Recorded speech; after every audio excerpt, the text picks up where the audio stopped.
Willkommen in einem aufregendes video. Welcome to another exciting video, in this case episode 14 of my Star Trek The Original Series episode breakdown video series.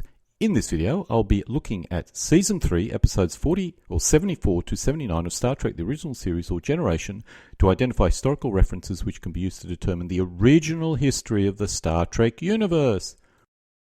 The episode order I'm using is the production order. In order to understand the development of the history or vision of Star Trek, we need to study the episodes in the order they were written. While I'm uncertain of the exact writing order, the production order is about as close as I can confirm. The episode order information as broadcast is also included. Special thanks to the transcripts which can be found on the Chakotay site. When Gene Roddenberry created Star Trek back in 1966, he had a vision which remained basically consistent over the following 3 years. The animated series and early movies retained this consistency in the most part. When The Next Generation was released in 1987, Gene's vision had changed and the past needed to change in order to be consistent with this new vision. This video series will look at the original vision of Star Trek, starting with the earliest source material. The Cloud Minders is the 21st episode of the third season. It was the 74th episode produced. Its star date is 5818.4 and its original air date was 28th of February 1969. In this episode, as is normal, we discover a new planet, in this case Adana. Adana is a Federation member planet, certainly alien, even if the inhabitants are very humanoid. This planet has floating cities in which the people of Stratos live. On the ground, on the other hand, and in the mines, an almost different race lives and mines Zenite. I suspect there was a single race originally, but some went into the clouds and the others remained on the ground and diverged. The people on the ground are called troglodytes. We also have another planet mentioned in the episode, the Federation planet Merak 2. This is likely a member of the Federation and has a large population. It's unknown if it's human or alien. As the Enterprise is probably on the Federation borders, this is more likely an alien, if humanoid, race. The key takeaways from this episode are alien Federation member planet called Adana and another probable alien Federation member planet called Merak 2.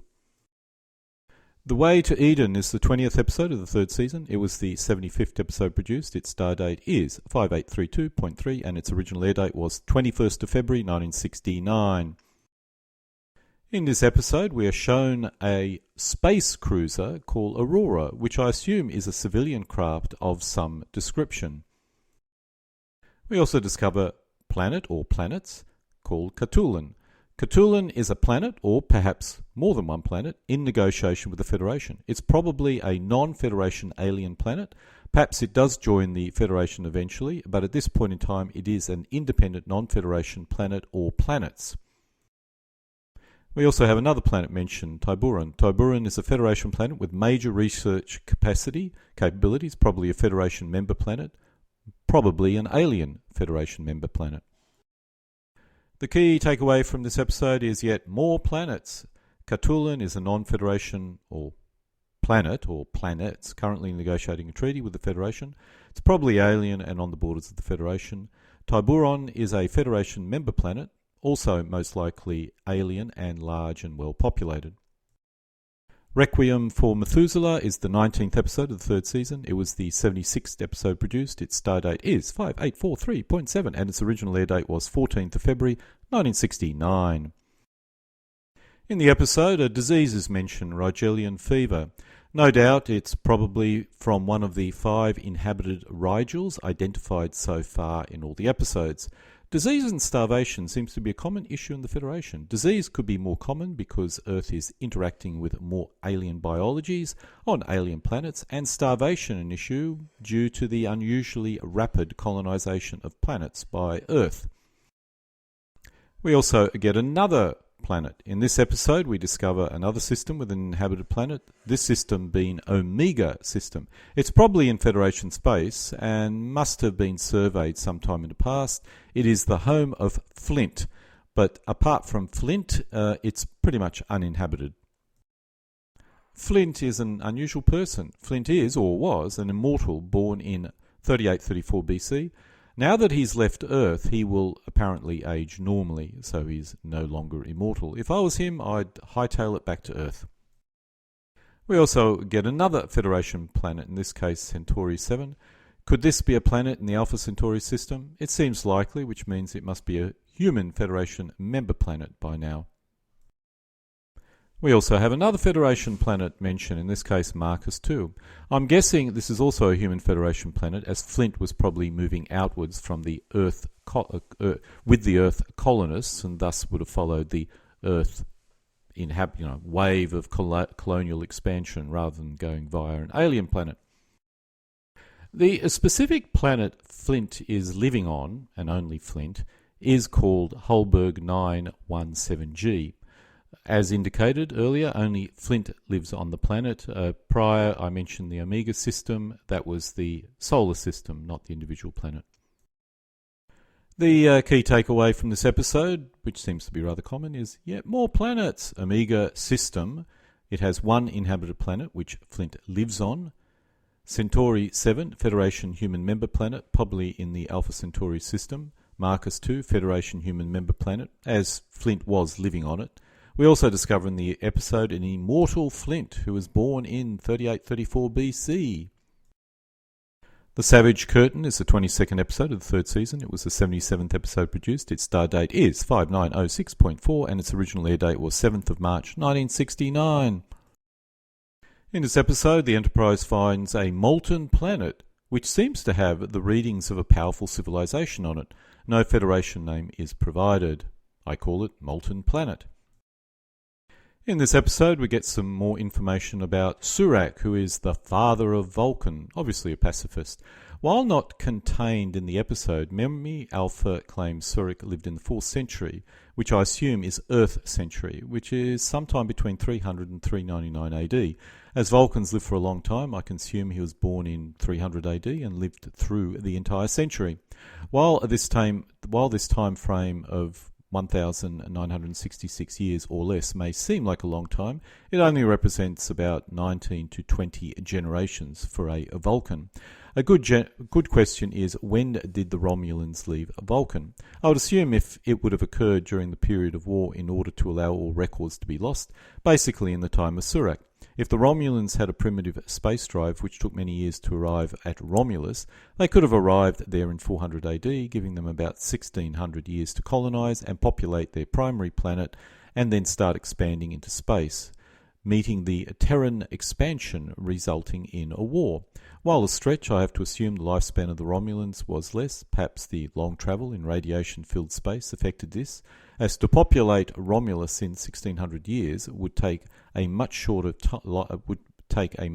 require a much shorter lifespan, unless Romulan women acted as baby machines, which I seriously doubt is the case. The molten world apparently is called Excalibur by its inhabitants, and it is inhabited by a powerful race of rock creatures. We also discover some information about someone called Colonel Green. Colonel Green apparently led a genocidal war early in the 21st century on Earth. He was a leader of an Earth country and fought a minor war against a neighbour country sometime in the early 21st century, or any time between 2000 and 2033.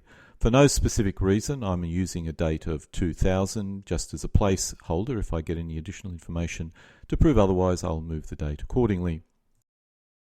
During the episode, we were also told of another planet, in this case Tiburon. It was probably an alien non-Federation planet. Zora was an evil woman who conducted experiments on the inhabitants of this planet. I have no idea of when this occurred or why she conducted the experiments, but there you have it. We also get some information about Carlos. The Klingon founding father was Carlos the Unforgettable, which set the pattern for Klingon tyrannies. While not contained in this episode, Memory Alpha claims he first united the Klingons in the 9th century, which I assume is Earth century, which is sometime between 800 and 899 AD. While an interesting theory, the only issue is Carlos's uniform, which resembles a modern Klingon uniform. The other issue is the 9th century is more than 1400 years ago. It would be like saying that Justinian's attempt to reunify the Roman Empire set the pattern of all Western civilization.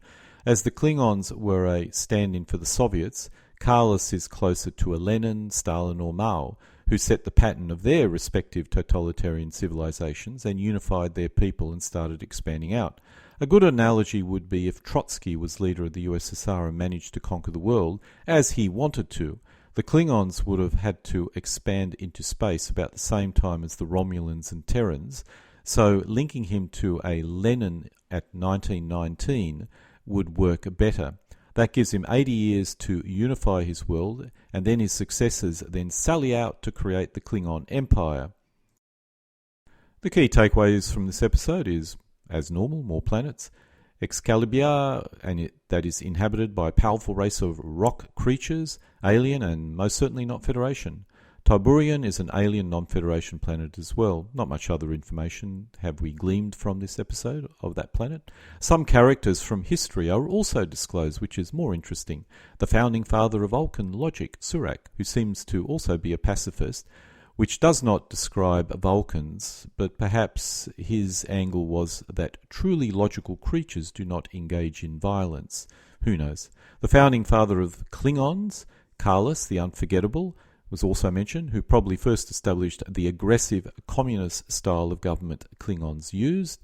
Colonel Green, who we'll assume was a leader of a minor country on Earth who engaged in a genocidal war with a nation on Earth, which was short and very bloody, and he got a very bad reputation from it.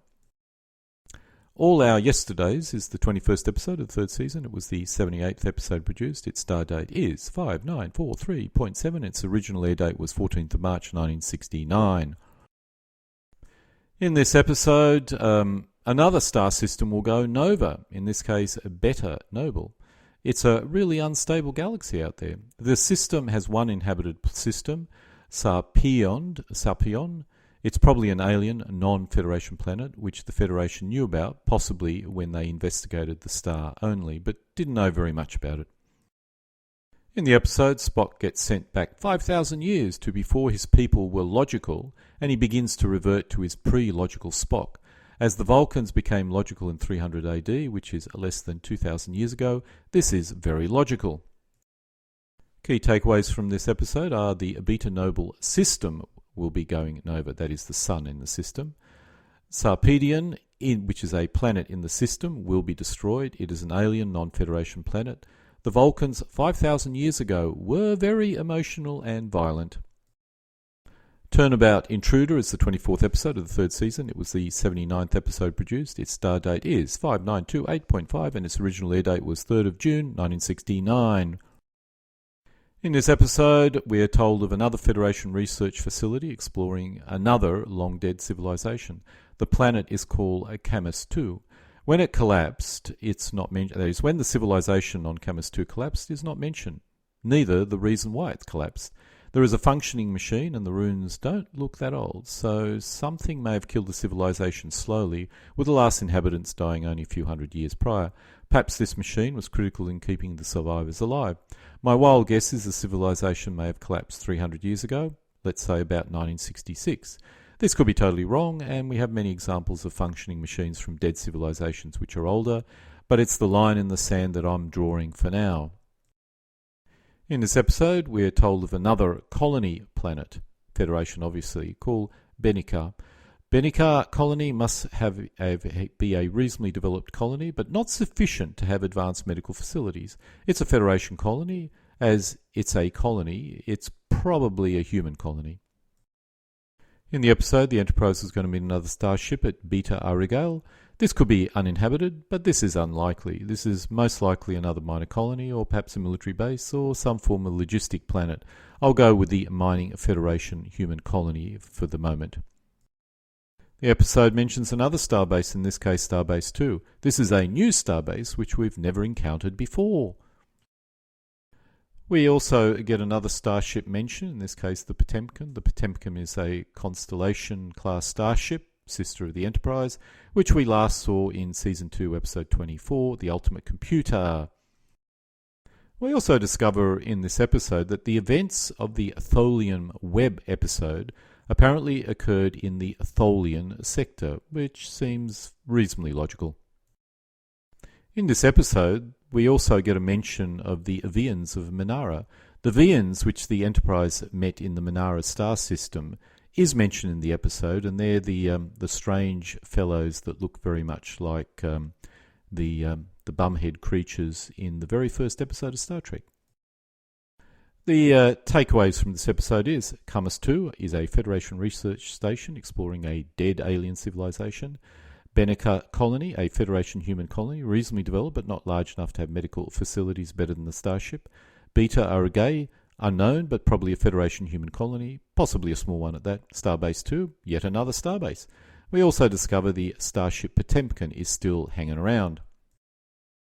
Many of the latter Star Trek movies and shows do not align with the original vision of these series. This is common in real history as later historians attempt to change the past in order to justify their new beliefs in the present. As I personally enjoyed the original vision of Star Trek, I would hope future TV shows and movies would go back to its original roots, but that's very unlikely. This concludes episode 14 of my Star Trek, the original series episode breakdown video series, in this case covering Season 3, episodes 74 to 79, which is actually the end of all the live action episodes from the original series. Alle guten Ding, kommen zu einem Ende.